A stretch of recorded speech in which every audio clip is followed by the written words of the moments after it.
నమస్తే అండి. ఇప్పుడు ఒక క్లయింట్ అడిగిన క్వశ్చన్ అనమాట. భర్త చనిపోయారంటండి. భర్త చనిపోయిన ఐదో రోజే భర్త దగ్గర నుంచి అంటే భర్త కుటుంబీకుల అంటే భార్య అత్తగారి దగ్గర నుంచి, మామగారి దగ్గర నుంచి ఒక తెల్ల కాగితం మీద 5,00,000 రాతపూర్వక అగ్రిమెంట్ ద్వారా ఆమెకి పంచాయతీ సభ్యుల సమక్షంలో డబ్బులు ఇప్పించారంటండి. ఆవిడ వెళ్ళిపోయింది. తర్వాత ఒక 5 సంవత్సరాల తర్వాత 5 సంవత్సరాల తర్వాత అనేది ఇక్కడ అంటే ఇయర్ మెన్షన్ చేయలేదు. ఒక 1 ఇయర్ తర్వాత మరి 2 ఇయర్స్ తర్వాత వేసుకుంటారు. సరిగ్గా ప్రాపర్ ఇన్ఫర్మేషన్ లేదండి. సో ఆవిడ మళ్ళీ 498A డీవీసీ వేసిందంటండి. అంటే భర్త చనిపోయిన 5వ రోజు అత్తింటిని వదిలేసి పుట్టింటికి వెళ్ళిపోయిన వ్యక్తి అది ఎలా వెళ్ళిపోయిందండి? పెద్ద మనుషుల పంచాయతీ సమక్షంలో 5,00,000 రూపాయలు తెల్ల కాగితం మీద రాసుకొని డబ్బులు ఇచ్చి పంపించారట. వెళ్ళిపోయిన వ్యక్తి ఒకవేళ నిజంగా భర్త నుంచి వాటా రావాలంటే ఆవిడ అక్కడే కూర్చొని ప్రయత్నించాలి, కానీ పోటీ పడాలి. కానీ అంతేగాని ఆ అత్తింటిని వదిలేసి 5వ రోజు వెళ్ళిపోవడం ఏంటండి? మామూలుగా as per rules and regulation ప్రకారం ఒక భర్త చనిపోయిన ఆడది అత్తింటి దగ్గర నుంచి అప్పుడే ఒక 6 నెలల వరకు 5 నెలల వరకు రాదేమో, బహుశా అది రాకూడదు కదా. సో అట్లాంటప్పుడు ఆవిడ 5వ రోజు డబ్బులు తీసుకొని సర్దుకొని వచ్చేసి మళ్ళీ వెంటనే 498A డీవీసీ వేస్తే ఇంక వాళ్ళు ఏం చేయాలా? ఇలా చెయ్యొచ్చా అంటే అసలు చేయొచ్చని ఎవడు చెప్తాడు అన్నది ఎవడు చెప్పుడు.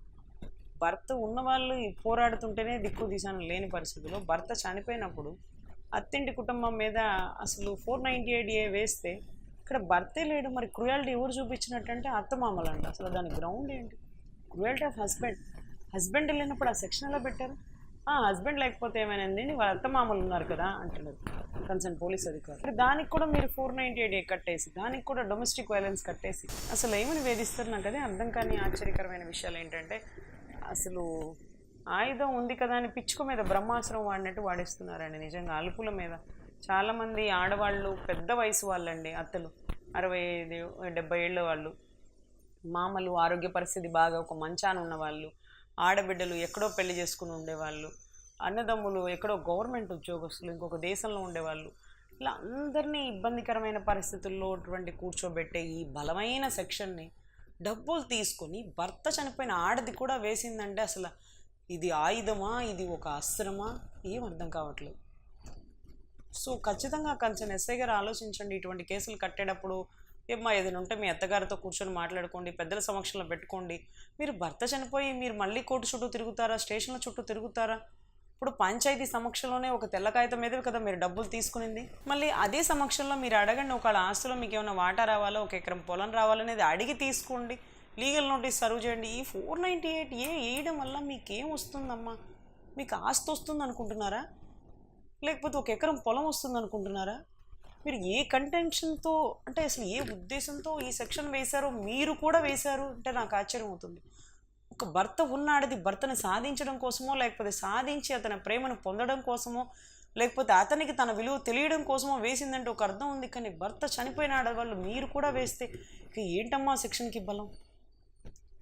మీకు ఆస్తి కావాలా, ప్రాపర్టీస్ కావాలా, ఇల్లు కావాలా, వాళ్ళ దగ్గర ఉండడం కావాలనేది మీరు కూర్చొని మాట్లాడుకోండి. నిజంగా ప్రాపర్టీస్ కావాలంటే లీగల్ హెయిర్ నోటీసులు సర్వ్ చేయండి, దాన్ని బట్టి వస్తుంది. అంతేకాని దయచేసి ఈ సెక్షన్ని యూటిలైజ్ చేసుకోకండి. ఇది అసలు మీకు ఉపయోగపడదు. దీనివల్ల మీరు సాధించేది ఏమీ లేదు. వాళ్ళు 41A తీసుకొని బయటకు వచ్చేస్తారు. అదర్వైజ్ కోర్టులో క్వాష్ పిటిషన్ వేసుకుని కొట్టేసుకొని తీసుకుంటారు. ఆ కేసులో బలం లేదని అక్విటల్ అయిపోతుంది. మీకేం వస్తుంది?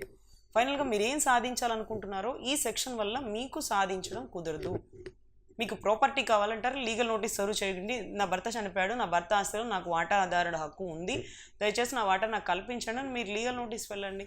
లేకపోతే ఎక్కడన్నా వాళ్ళకి ప్రాపర్టీస్ ఏమైనా ఉంటే MRO దగ్గర అర్జీ పెట్టుకొని నా భర్త పేరుతో ఉన్న ప్రాపర్టీస్ నా పేరుతో ఎంటర్ చేయమనండి. దానికి గనక వీళ్ళు ఒప్పుకోకపోతే అప్పుడు వీళ్ళని ఇబ్బంది పెడుతున్న సెక్షన్ పెట్టండి. అంతేగాని ఈ 498 మీరు కూడా కట్టి మీరు సాధిస్తూ అమౌంట్ 5,00,000 తీసుకొని మళ్ళీ వీళ్ళ మీద డీవీసీ వేసి అసలు ఏం జరుగుతుందంటేనండి, అసలు ఆ పేనుకు పెత్తనం వేస్తే తలంతా గొరిగిందనే సామెతని మీరు దరిద్రంగా నిర్ధారించి అసలు రుజువు చేసేస్తున్నారు. దయచేసి మళ్ళీ ఒకసారి పునరాలోచన చేయండి. పెద్దల సమక్షంలో కుదుర్చుకొని మాట్లాడుకోండి. పోలీసు వారు కూడా ఇటువంటి కేసులు కట్టేటప్పుడు దయచేసి అటువంటి ఆడవాళ్ళని పోలీస్ స్టేషన్ చుట్టూ తిప్పించకండి. వాళ్ళు కేసు కట్టమని వాళ్ళు వచ్చినా వాళ్ళ పెద్దవాళ్ళని పిలిపించండి. పెద్దవాళ్ళ సమక్షంలో కూర్చొని మాట్లాడుకోండి. అయ్యా ఇవన్నీ కేసులు కట్టకూడదు, ఏమని కడతారు, ఎలా 5,00,000 తీసుకున్నారు, అలాగే కూర్చొని మాట్లాడుకోండి. తెలియకపోతే ఆస్తి కాగితా, ఇది సివిల్ కేసు, ఇది కోర్టుకి వెళ్ళండి. వాళ్ళు ఏం హెరాస్ చేశారు, ఆవిడేమో అక్కడ, వాళ్ళేమో ఇక్కడ, ఎలా హెరాస్మెంట్ జరిగింది, చనిపోయిన భర్త ఆకాశంలోంచి దిగొచ్చి ఈమెను ఇబ్బంది పెడుతున్నాడా? లేదు కదా. సో ఇటువంటి కేసులు సెక్షన్లు కట్టేటప్పుడు 1-2 సార్లు కన్సర్న్ అధికారులు పునరాలోచన చేయండి. వాళ్ళ కోపంలో వచ్చినా బాధలో వచ్చినా కంట్రోల్ చేస్తూ కౌన్సిలింగ్ ఇస్తూ కట్టాల్సిన సెక్షన్ని భర్త కూడా లేకుండా ఇమ్మీడియట్గా సెక్షన్ని ఆ కేసులను కట్టడం చాలా తప్పండి. దయచేసి దీన్ని దృష్టిలో పెట్టుకోండి.